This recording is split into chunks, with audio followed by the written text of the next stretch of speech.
It started as a joke. A pastor and a vagabond walk into a church. But what happened next would become one of the strangest and most horrifying stories ever told in the small town of Hollow Creek. This is the story of Pastor Daniel, a beloved preacher whose church had stood for nearly 70 years, and a homeless man named Tyler who claimed he saw something inside that church, something that wasn't human. Within a month, 5 members of Pastor Daniel's congregation vanished without a trace, and the last person seen entering the church that night was Tyler. It was late October, the cold season rolling in. Pastor Daniel's church, St. Mary's Chapel, sat on the edge of Hollow Creek, right next to an old cemetery. On a rainy Sunday evening, a stranger walked in, barefoot, soaking wet, clutching a torn Bible. His name was Tyler Briggs, a drifter known around town for talking to himself and warning people that the ground beneath the church was alive. The congregation whispered, but Pastor Daniel welcomed him in. He gave Tyler food, a dry coat, and even a cot inside the church basement. That night, the pastor wrote in his journal, "He seems disturbed, but his eyes, they're terrified. He said the church isn't what I think it is." The next morning, the janitor found deep scratches on the basement door, as if something had tried to claw its way out. Over the next few days, strange things began happening. During prayer, people claimed they heard whispering voices coming from beneath the altar. Candles lit themselves.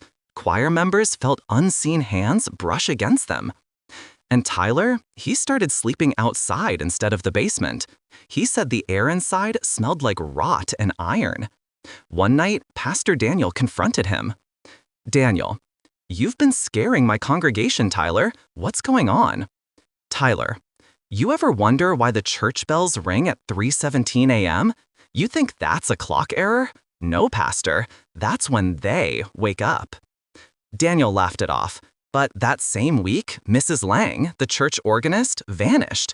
Her shoes were found beside the piano, still warm. The police searched, but there was no evidence, no forced entry, no sign of struggle. Tyler kept warning Daniel, saying he needed to dig under the church floorboards. "That's where the screaming starts," he whispered. Against his better judgment, Pastor Daniel decided to check. Late one night, he lifted the old carpet beneath the altar.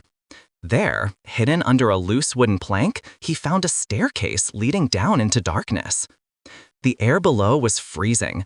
He took a flashlight, descended slowly, and discovered an underground tunnel filled with rows of empty pews and human bones arranged like an audience. Something moved behind him, quick, silent. He turned the light and saw Tyler standing there, eyes wide. "Tyler, now you see it too." Tyler explained everything. Decades ago, Hollow Creek had been built on the ruins of an older village, one wiped out in 1883 after a fire that started inside a church. That old church had been built over a sinkhole where miners claimed they heard voices calling from below. When the new St. Mary's Chapel was built on the same land, the builders covered up the old crypt instead of sealing it. Every 30 years, the ground claimed new souls. "Tyler, you didn't invite me in, Pastor. It did. I've been here before, in another life." Before Daniel could respond, the church bells rang, 3:17 a.m. sharp. The walls began to shake. The skeletons beneath the pews turned their heads. Tyler screamed, "They're waking up!" Daniel ran up the stairs, but the exit door slammed shut. Neighbors reported hearing screams coming from the church, followed by silence. When police arrived the next morning, they found the door wide open. The church was empty.